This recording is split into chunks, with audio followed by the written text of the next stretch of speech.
Morning বন্ধুরা, সবাই কেমন আছে? রিতার লাইফস্টাইলে সবাইকে স্বাগত জানাই আবার একটা নতুন ভিডিওতে। বড় অফিস চলে গেল, বারান্দায় দাঁড়িয়ে আছি, তাই জন্যই ভিডিওটা শুরু করলাম। কি সুন্দর একটা রোদ উঠেছে, সকাল এখন 8টা মতন বাজে। এত ভালো একটা রোদ উঠেছে, আর সকালবেলা এই বারান্দায় আমার ভীষণ ভালো রোদ আসে। চলুন কি টিফিনে বানিয়েছি আজকে দেখি। আজকের কিন্তু কোনো ডায়েট করা যাবে না, কেন বলুন তো?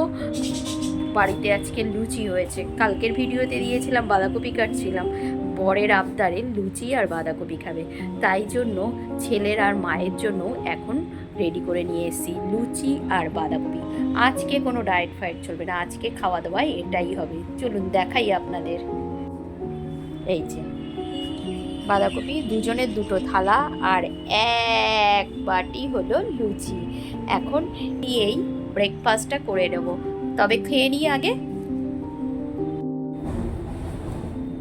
এই যে খেতে বসে গেছি, গরম গরম লুচি আর বাঁধাকপি। এটা অবশ্যই বরের ফেভারিট, কিন্তু আমাদেরও ভালো লাগে। অনেক দিন বাদে লুচি খাচ্ছি, দারুণ স্বাদ বন্ধুরা। চলুন খেয়ে দিয়ে পরের কাজকর্ম শুরু করি। চলুন এবার কাজকর্মগুলো শুরু করে দিই। সকালকে ধুয়ে দিয়েছিলাম শাড়িটা, দেখছিলাম হালকা ভেজা ছিল, তাই বারান্দায় দিয়ে রেখেছিলাম। এখন সকালবেলা তো অনেকটাই রোদ উঠে গেছে, দেখছি শুকিয়ে গেছে। এগুলোকে এখন তুলে নিয়ে আগে ভাঁজ করে নিই। অনেক দিন আগের এই শাড়ি পরেছি, সেগুলো রেখে দিয়েছিলাম, ধোয়া হয়নি সময়ের অভাবে।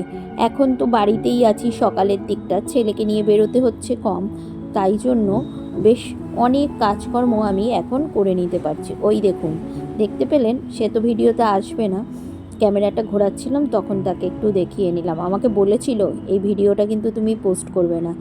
যাই হোক, সে খাওয়া দাওয়া করছে, আর আমি তাকে বললাম তাড়াতাড়ি কর, পড়তে বস। আমি শাড়িগুলো ভাঁজ করে নিয়ে তারপরে স্নান করে পুজো দিতে যাব। আগেই গুছিয়ে রাখি, তাহলে রবিবার দিন যখন বর বাড়ি থাকবে, ওকে দিয়ে সব জামা কাপড় ইস্ত্রি করতে দোকানে পাঠাবো, তখন এই শাড়িগুলো ওকে দিয়ে পাঠিয়ে দেব। আমি এই সব সময় কাছাকাছি কোথাও যে শাড়িগুলো পরে যাই, সেগুলো নিজেই ধুয়ে নিই। দোকানে দিলে তো অনেক টাকা, সেই জন্য বাড়িতেই ধুয়ে নিয়ে তারপরে দোকান থেকে একটু ইস্ত্রি করি নিই, আর ভালো শাড়িগুলো দোকানে ধুতে দিই। চলুন এবার ঘরটা আগে মুছে নিই, আর মাঝে সাঝে একটু খুচখাচ কাজকর্মগুলোও ছিল, সেগুলোকেও করে নিলাম। ছোট ছোট কাজগুলো সব সময় তো আর ভিডিও করা হয় না। এবার ঘরটা মুছে নিয়ে আগে পুজো দিতে চলে যাব। মাঝে মাঝে এই যে কাজ করতে করতে জানেন তো, মানে এত দেরি হয়ে যায় আজকাল। এখন ঘড়ির কাঁটা প্রায় 11টা বেজে গেছে। ছুটি আছে, তাই ভাবি এটা করে নিই ওটা করে নিই, এইসব করতে করতে আগে সকাল 8:30টার মধ্যেই আমার স্নান হয়ে যেত, মানে যখন স্কুল থাকে, পড়া থাকে, সব কিছু থাকে। আর এখন এই ছোট ছোট কাজগুলো করতে করতে প্রায় 11টা বেজে গেছে। এখন ঠাকুর ঘরে যাব, আসবো, তারপরে রান্না। অনেক বেলা হয়ে যাচ্ছে এই কদিন ধরে কাজ করতে করতে, আর মানে খেতেও দেরি হয়ে যাচ্ছে, প্রায় 2:30-3টে বেজে যাচ্ছে। তার মধ্যে আজকে একটু আবার মাথাটাকে ধুয়েছিলাম, মানে বাড়িতেই আছি বলে মাঝে মাঝেই একটু মাথাটাকে ধুয়ে নিচ্ছি, না হলে প্রত্যেক দিন তো মানে স্কুল থাকে, সেইভাবে নিজের যত্ন তো নেওয়াই হয় না। আর এই চুলটাও নষ্ট হয়ে যাচ্ছে, না ঘষে না যত্ন নিয়ে নিয়ে। যাই হোক, ভালো করে চুলটাকে ধুয়ে মুছে নিয়ে একটুখানি চুলে সিরাম দিয়ে নিলাম। এবার সিঁদুরটা পরে তারপরে চলে যাব। আমরা তো বাঙালি মেয়ে, সিঁদুর পরে নমস্কার করতেই হয়, তাই আমিও একটু নমস্কার করে নিলাম। আর আমি ভীষণ কাজল পরতে ভালোবাসি, তাই জন্য কাজলটাও একটু পরে নিলাম। অবশ্যই বুঝতেই পাচ্ছেন রাস্তার পাশে বাড়ি, মানে কীরকম আওয়াজ হচ্ছে। যাই হোক, পুজো টুজো দিয়ে এবার রান্নাঘরে চলে আসলাম। এসেই আগে একটা আপেল কেটে নিলাম। সে তো এখন বাড়ি আছে, তাই একটুখানি ফল দিয়ে দিলাম তাকে। সে কম্পিউটারে কি করছিল, তাই জন্য তাকে একটা আপেল কেটে দিয়ে আসলাম। আর ওই যে কালকে রাতে যে পালং শাক কেটে রেখেছিলাম, সেটাকে আজকে ভেবেছি রসুন দিয়ে ভাজা ভাজা করব। এই যে তেলের মধ্যে একটুখানি কালো জিরা দিয়ে, একটা কাঁচা লঙ্কা চিরা, রসুন দিয়ে নিলাম। রসুনটাকে একটু যখন লাল লাল হয়ে গেল, তারপরে পালং শাকটাকে দিয়ে দিলাম। পালং শাক দিয়ে রসুন দিয়ে ভাজলে খুব সুন্দর একটা গন্ধ বেরোয়, আর খেতেও না ভীষণ ভালো হয়। আজকে তো আর বর নেই, আমিই খেয়ে নেব। আর এদিকে ভাবছি আজকে কড়াইতেই একবারে চিংড়ি মাছটা মেখে নিয়ে ভাপা করব। তাই চিংড়ি মাছগুলো আগে ধুয়ে নিলাম ভালো করে, নুন হলুদ আর একটু সাদা সর্ষে, কালো সর্ষে, পোস্ত আর নারকেল মিক্সারে বেটে নিয়েছি। নিয়ে একবারে সব দিয়ে দিলাম আর ওপর থেকে একটু সর্ষের তেল দিয়ে দিলাম। দিয়ে ভালো করে মেখে নিয়ে কড়াইয়ের মধ্যেই সর্ষের তেল গরম করে একবারে ওই চিংড়ি মাছ মাখাটাকে দিয়ে ঢেকে দেব। এই যে এরকমভাবে ঢেকে রান্না করলে একবারে বসিয়ে দিয়ে খেতে না দুর্দান্ত ভালো হয়। এই দেখুন 2 মিনিট 3 মিনিট ঢাকা দিয়ে রাখার পরে গ্যাসটা একদম লো করে দিয়েছিলাম। তারপরে খুলে দেখছি আমার রান্নাটা হয়ে গেছে আর খুব সুন্দর একটা গন্ধও বেরিয়েছে। এই দেখুন একটুও কিন্তু লেগে লেগে যায়নি, বেশ সুন্দর করে খুন্তি দিয়ে নাড়ছি আর এটা উঠে যাচ্ছে।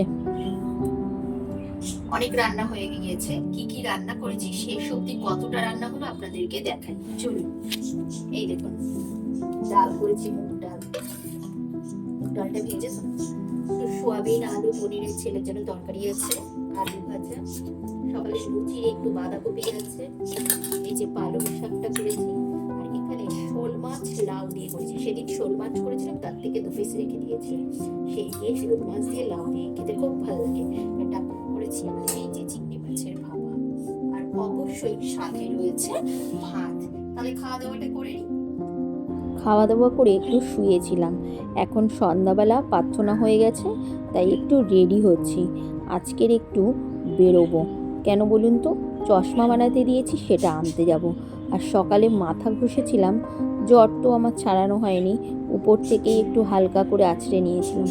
তাই এখন ভালো করে মাথাটাকে আঁচড়ে তারপরে চুলটাকে বাঁধলাম। আর ছেলের সাথে বক বক করছি, কারণ ও হলো বলছে যাবো একবার, যাবো না একবার। আমি বললাম চল না ঘুরে আসি একটুখানি।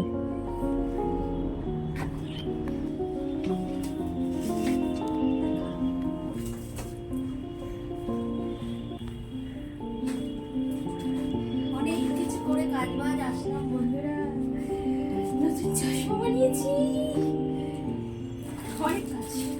মুড়ি ছিল না, মুড়ি আনলাম, আলু তেলের বড় এনেছি, তেলের বড়টা নষ্ট হয়ে গেছে।